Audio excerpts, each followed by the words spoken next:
Oke, kembali lagi ya guys. Ini aku mau jawab sebuah pertanyaan dari teman-teman kita yang berkomentar mengenai aplikasi penambangan yaitu BitNasdaq.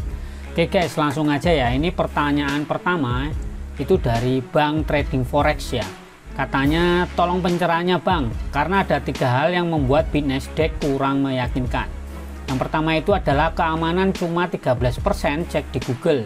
Sangat rentan, tidak ada sertifikat, sertik, dan transparansi ke tim audit manapun. Oke. Kemudian yang kedua adalah tim devnya tidak ada yang terlihat ya. Yang ketiga adalah smart contract BNK nggak bisa dilacak, padahal kripto dasarnya blockchain, bisa dilacak semua orang. Oke, itu pertanyaan yang pertama ya. Oke, selanjutnya pertanyaan yang kedua itu dari Bang Sandy. Katanya Bang, 10 USDT buat beli tambang sehari cuma dapat 2,82 BNK, kecil amat ya Bang. Oke, kemudian pertanyaan yang ketiga nih dari Bang Kuru-Kuru.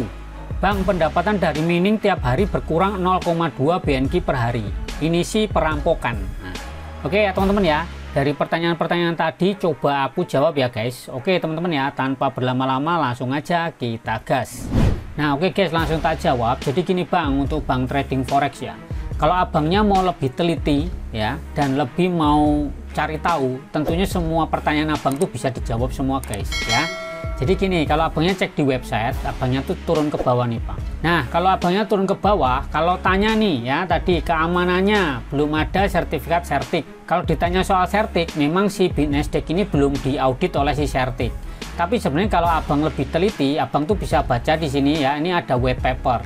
Kemudian aku udah pernah post video nih ya guys. Nah mungkin abangnya belum tonton videoku yang pertama ya, ini cara cuan mining crypto di HP aplikasi BitNasdaq ini. Ini udah aku jelaskan sebenarnya Bang. Ini loh yang audit itu namanya Hacken ya. Ini websitenya ya, ini website yang audit si BitNasdaq. Kalau nggak salah kemarin tuh pernah aku share linknya juga kok. Itu jadi ada dokumennya Bang. Nah jadi mungkin abang belum teliti, belum ngecek. Dan ini kalau abang cek di AI juga, Hacken ini kredibel atau enggak? Nah, jawabannya pasti kredibel kalau dari si AI ya. Abangnya boleh cek ke AI ini si Hacken ini apakah kredibel atau enggak, dan memang apakah dia ngaudit si BitNasdaq atau enggak. Silakan dicek lagi Bang. Oke, kemudian tim developernya tidak terlihat. Nah kalau ditanya tim developer, sebenarnya sama sih di videoku yang ini, itu kemarin pernah aku tunjukin ya. Kita coba cek dulu di sosial medianya guys. Nah ini aku coba cek di X ya. Aku coba cek di X, dan di sini teman boleh silakan cek dia juga kayak gitu. Nah ini kalau memang dicek timnya ya atau developernya itu memang tidak pernah tampil guys ya. Memang ini sebuah pertanyaan yang perlu dipertanyakan, tapi setidaknya gini guys.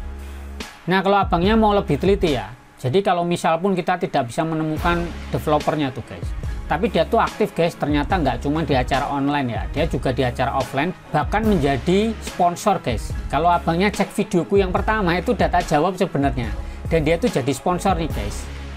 Tuh ya, BitNasdaq ya di acara ini guys, namanya On-Chain Symposium 2025, ini di Korea Bang. Nah abangnya coba dicek lagi deh di akun X nya.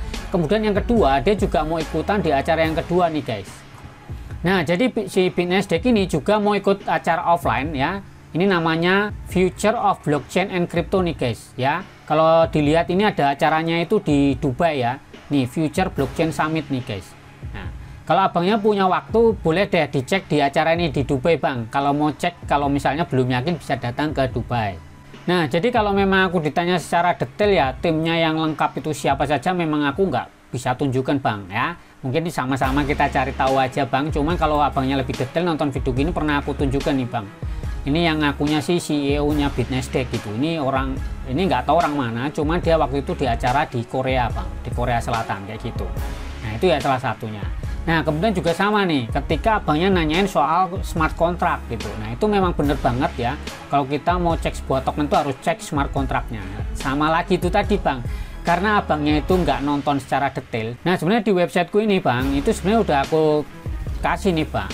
Nah ini loh, smart contract, white paper ya, udah tak jelasin nih Bang. Nah, jadi sebenarnya kalau abangnya cek di white papernya, ini smart contractnya juga ada nih loh Bang. Token issuance ya, quantity and circulation mechanism ya. Ini kan ada nih, BNK contract address nih Bang. Ada, bahkan untuk yang burning ya, black hole-nya itu juga sudah ditunjukin nih Bang. Ada ya. Jadi menurutku mungkin lebih sering dibaca dulu deh. Aku pun juga sering baca bang, kayak gini-gini tak baca gitu kan, tak pelajarin satu-satu. Tapi oke lah ya kayak gitu. Oke, yang kedua nih guys, coba abang tanya yang nambang di Bitcoin gitu, apakah makin hari makin mudah? Oh enggak bang, makin sulit, bahkan kalau kena halving rewardnya itu dipotong setengahnya bang. Makanya harga Bitcoin itu bisa melambung karena ada sistem halving bang. Ini juga sama, ini dia itu semakin hari makin sulit. Nah jadi memang seperti itu. Nah sekarang kalau pertanyaan kok hasilnya kecil bang, sekarang gini aja deh bang, kita coba cek di beberapa kripto yang lain bang. Nah ini aku buka OKX, di sini ada namanya earn on chain. Kalau bahasanya di Ethereum itu ada istilahnya stake ya. Ya kalau abangnya cek di sini Solana saja, kalau kita staking berarti kita ngunci token Solana kita itu per tahun cuma dapat 5%, berarti per hari dapat berapa bang? Tuh. Kemudian USDT cuma 3%, Polygon cuma 2,6%, Ethereum cuma 1,89 sampai mentok di 2,75%, Bitcoin cuma 0,2 bang. Apa nggak kecil banget kalau kamu nyimpen Bitcoinmu tuh setahun loh, ini dapatnya cuma sekian ini. Kalau kamu ditanya per hari dapat berapa, ya kecil banget ini Bitcoin ini. Ini di OKX yang sudah terpercaya gitu kan. Dan menurutku ini hal yang sangat wajar kalau kita ditawarin sesuatu yang dengan iming-iming rewardnya gede. Ya menurutku itu udah skemanya Ponzi. Sekarang dia ngasih reward 30%, 50%, bahkan 100%. Menurutku itu ujung-ujungnya Ponzi, ujung-ujungnya juga scam. Ya belajarlah dari yang project kemarin itu si Quantum ya.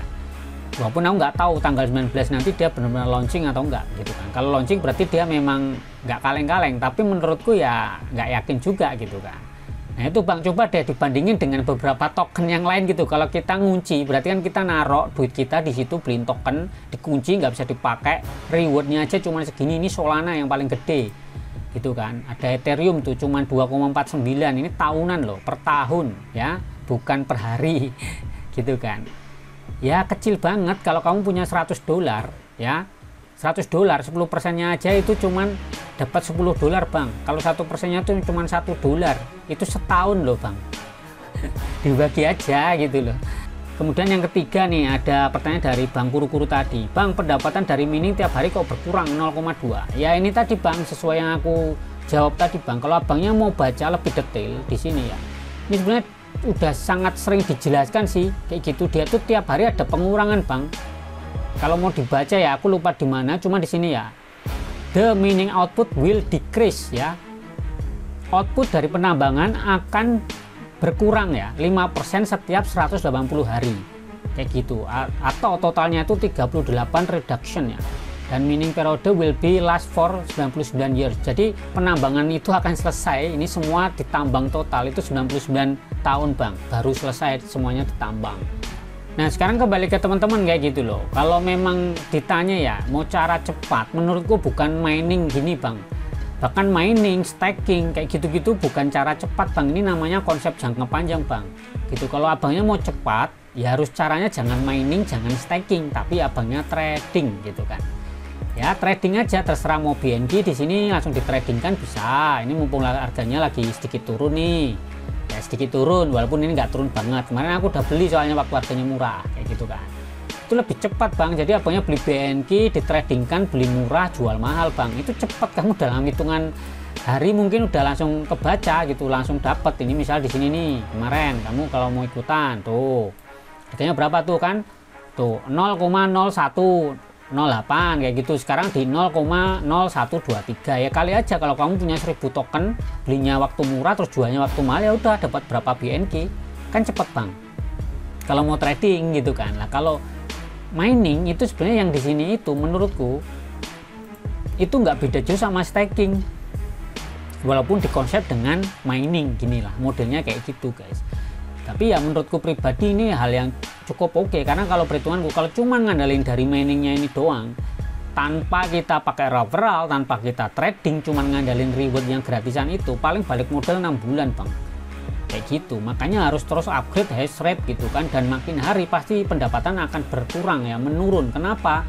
Ya karena tiap hari ada yang join, yang nambah makin banyak, berarti makin bersaing ya, kayak gitulah konsepnya.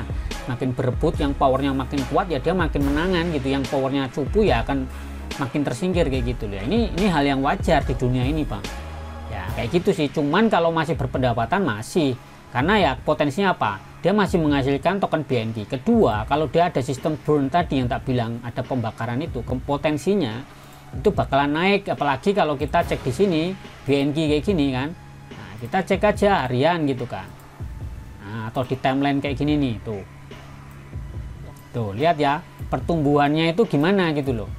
Tuh kita bisa cek gitu loh harian, atau mau dicek berapa, 1 minggu misalnya. Tuh dia identiknya tumbuh nggak bang? Kalau tumbuh ya berarti kan ada potensi masih cuan kayak gitu. Kalau besok makin mahal kayak gitu loh.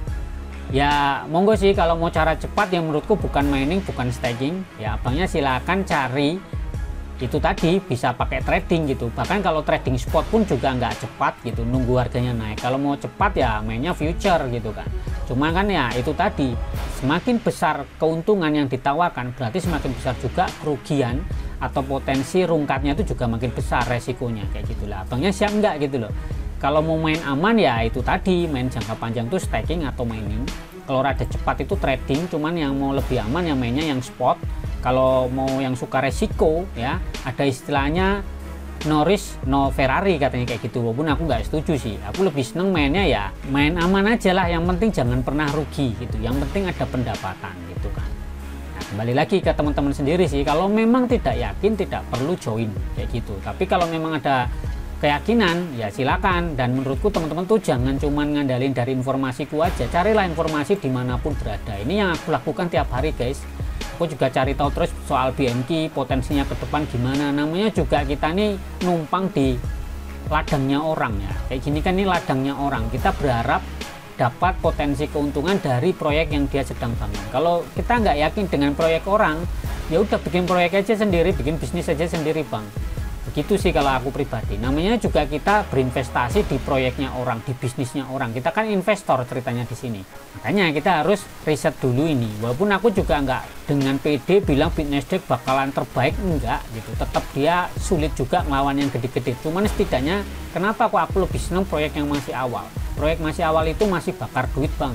Bakar duit, promosinya masih gede. Kalau kita join dan proyek ini berhasil, ya kita punya potensi dong. Kenapa? Karena kalau nambang di awal kayak gini bang, dapatnya kan makin banyak ketimbang yang nambangnya nanti ketika udah FOMO, udah viral, dimana-mana orang udah pada nambang, rewardnya kecil. Jadi ngumpulin 1000-2000 token BNK ya kesulitan bang, karena udah makin sulit kayak gitu kan. Nah itulah yang aku sedang kerjakan di sini. Ya aku tiap hari juga selain aku jual, beberapa juga aku simpan nih ya. Dan ini kembali lagi ke teman-teman sendiri, mau dilanjut atau enggak silahkan saja ya. Semua keputusan di tangan teman-teman, mau untung ya teman-teman sendiri yang dapat, kalau rugi ya teman-teman sendiri yang nanggung kayak gitu. Makanya harus dengan kritis ya untuk melihat sebuah proyek-proyek kayak gini guys ya. Mungkin informasi ini bermanfaat, kalau suka silahkan like, kalau bermanfaat silahkan dibagikan. Oke, tetap semangat dan ciao.